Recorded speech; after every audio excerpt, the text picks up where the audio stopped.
Level 1. The frozen ground. You are 9. Siberia.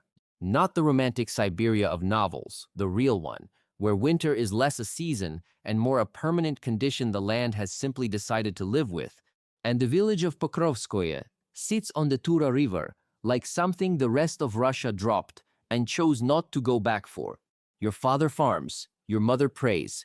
You grow up loud and restless in the particular way that children grow up loud and restless when there is nothing around them for hundreds of miles except cold and silence and the knowledge that the world is somewhere else.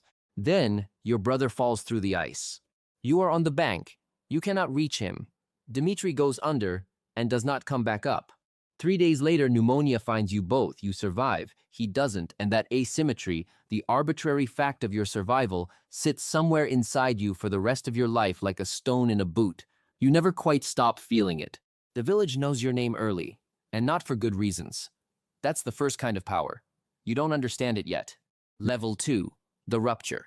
You are 18, and your reputation is not a good one. Drinking, brawling, horses that went missing from neighbors' yards and reappeared in yours. I've spent time with the primary accounts here. Rasputin's own daughter, Maria, wrote about this period extensively, and what strikes me, reading her memoir, is how consistent the description is. Not a monster, not a saint, just a young man with too much energy and nowhere to put it, in a place too small to hold him. Then the vision arrives. He described it differently at different times in his life, which is either a sign that he was lying or a sign that some experiences resist a fixed description and keep shifting when you try to nail them down. The Virgin Mary. A light. A voice. A direction. He walks 3,000 kilometers to a monastery in the Ural Mountains on foot through winter, driven by something he cannot fully explain to anyone, including himself. He comes back different. Quieter in the wrong way, the way a fire is quiet after it has decided what it's going to burn. Level 3. The Wanderer.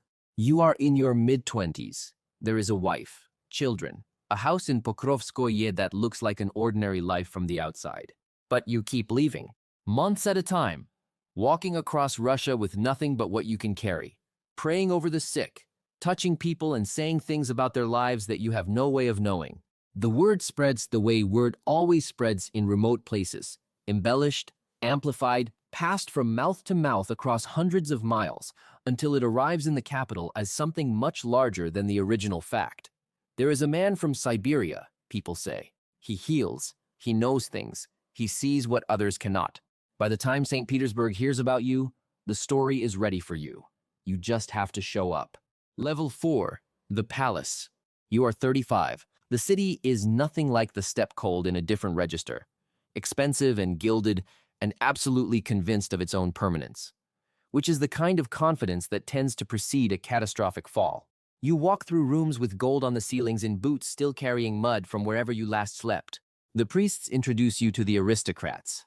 The aristocrats introduce you to the court. And then, through a chain of introductions that each seemed unremarkable on its own, you are standing in front of Alexandra, Tsarina, wife of Nicholas II, last empress of Russia. Her son Alexei is 3 years old, heir to an empire that covers 1/6 of the Earth's landmass, and he is dying by degrees from hemophilia, a fall, a bruise, and then the bleeding that does not stop. For days, for weeks, doctors helpless, the boy screaming, Alexandra watching her child disappear in front of her and being completely unable to stop it. You sit with Alexei. You pray. You speak quietly to him in the dark. By morning, the bleeding has stopped. Alexandra does not question this. She does not look for an alternative explanation. She has found the thing she needed, and she is going to hold on to it with everything she has. You have just become impossible to remove. Level 5. The Shadow. You are 40. 3 words describe your position in Russia at this moment. Unprecedented, precarious, and absolute. Alexandra trusts you with Alexei's life. Nicholas tolerates you because Alexandra does.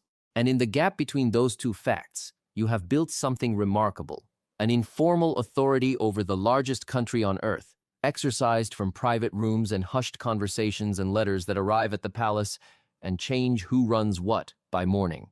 Ministers dismissed, generals reassigned, 12 interior ministers in 3 years. The bureaucratic structure of Russia, rotating like a wheel with you at the axle. The nobility is losing its mind about this. They hate you in the specific, obsessive way that powerful people hate someone who has power. They can't account for someone who didn't earn it through the channels they control, who doesn't follow the rules they wrote, who walks into rooms they've spent their entire lives trying to get into and treats those rooms like he owns them. Outside the palace walls, the war is going catastrophically. 1.7 million Russian soldiers dead. The people are hungry. The pressure is building against the walls of the empire like water behind a dam, and the dam has cracks in it that nobody at the palace wants to acknowledge. Level 6, the letter. You are 47. You can feel it coming, not in a vague general way, but specifically. The year, the method, the consequences. You write Nicholas a letter, and it is unlike anything you have written before, direct and cold and frightened, in the way that only very certain people can sound frightened, not doubting what they know, just devastated by it. You tell him you sense your death approaching. You tell him the outcome depends entirely on who kills you. Common men in the Tsar's dynasty survives for centuries, but nobles, his own people, the aristocracy, if they are the ones, then within 2 years of your death, not one member of his family will be left alive. Russia will run with blood for 25 years. You seal it. You hand it to Alexandra. You have never been wrong before, about anything. Level 7, the last dinner. You are 47. December 29th, 1916. Felix Yusupov, one of the wealthiest men in Russia, a prince, someone who has decided that you are the reason the country is collapsing, invites you to his palace. His wife is unwell. He's heard what you can do. Come for dinner, he says. The basement room has been made to look hospitable. Food on the table, wine in the glasses. The food has enough cyanide in it to kill 5 men. You eat. You drink 2 glasses of poisoned wine and ask for more. Yusupov is watching you from across the table, waiting for you to fall, and you are just sitting there asking for more wine. He goes upstairs, tells the others it isn't working. Nobody has an explanation. He comes back down with a revolver, shoots you in the back at close range. You go down. He leaves. You get back up. You drag yourself up the stairs, out through the door, into the courtyard, and you are screaming his name into the dark of a Russian winter night while bleeding from a bullet wound to the back. The man was just built different, and I mean that in the most literal, biological, terrifying sense of the phrase. 3 more bullets. A metal rod. They wrap you in a curtain, tie your hands, carry you to the Tura River, and push you through a hole in the ice. Level 8. The river. 3 days. Then, the body surfaces. The autopsy is specific about what it finds. Water in the lungs. The hands somehow freed from the curtain in the dark beneath the ice raised upward toward the surface. Bruising on the wrists, consistent with struggling against restraints. The poison did nothing. The bullets were not enough. The river finished it.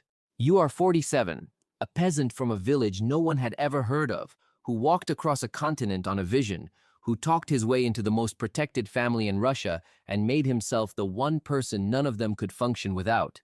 The letter is opened after your death. Nicholas reads every word. He puts it down and does nothing. 18 months later, the revolution comes, exactly as you said it would. The Tsar abdicates. The Romanovs are arrested.